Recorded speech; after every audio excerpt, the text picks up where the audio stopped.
Fa mahery ny 205 ny tokantrano ao anatin'ny boriboritany enina eto Antananarivo renivohitra isitraka ny tetikasa Ankohonana Miarina. Tetikasa miompana amin'ny fanomezana vola 5,000 ariary isam-bolana mandritra ny enim-bolana toy ny natao tamin'ny tosika fameno ihany, saingy natsaraina kokoa ny masotsivana napetraka ka mba izay tena sahirana no azo tombony amin'ilay fanampiana. Natomboka androany ny fizarana izay fanampiana amin'ny alalan'ny tetikasa Ankohonana Miarina izay nandrindra ny sary sy doda rahatsarinjato. Niainga avy amin'ny fitetezana tokantrano nanamarina ny farim-piainan'ilay olona ka nijerena hoe misy jiro sy rano ve ao an-tranony.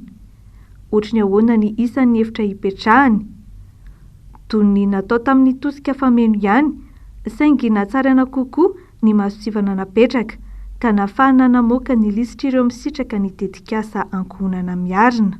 Tsinjaraina zaraina tike koa zany le tokantrano dia efa misy ora zany natao 20 isaky ny ora ny fitsinjarana anazy mba tsy hijanona ela koa izy eto mpandraisany vola dia manaraka an'izay kadansa zay zany nanaovana anazy. Maharitra enim-bolana ny tetikasa Ankohonana Miarina. Entitra ny fifatenana ireo misitraka izany isoroana ny olana amin'ny resaka an-trano an-trano ka mba izay tena sahirana no azo tombony amin'ilay fanampiana. Tena efa nialanenina tsisy nidirana politika fa ny fidy ny tena nidina mijery isaka tokantrano mihitsy, mijery an'ilay olona tsiraray mihitsy, fatafantatra daholo ny olona any fokotany hoe ity ve tokony azo mba kalesana foana fitonam-panjakana amin'izay zahatra nataony. Novolavolain'ny fanjakana anampiana ireo tanora manana tetikasa madinika amin'ny Miarina ny Ankohonana Miarina izay miompana amin'ny fanomezana vola 5,000 ariary isam-bolana mba natanterahana izay tetikasa izay.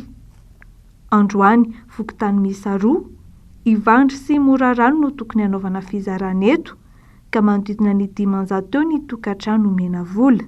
Nisy mpanao fanadihadiana dia izay koa moa sahirana dia izay nahatonga anay nahazo an'ity. Ianao moa tsy maintsy mitsosa dia tsy maintsy izay andohavana tsosatsosa kely dia tanana vary. Isan'ny manohana ny fanjakana amin'ny fanatanterahana ny tetikasa Ankohonana Miarina ny fidy.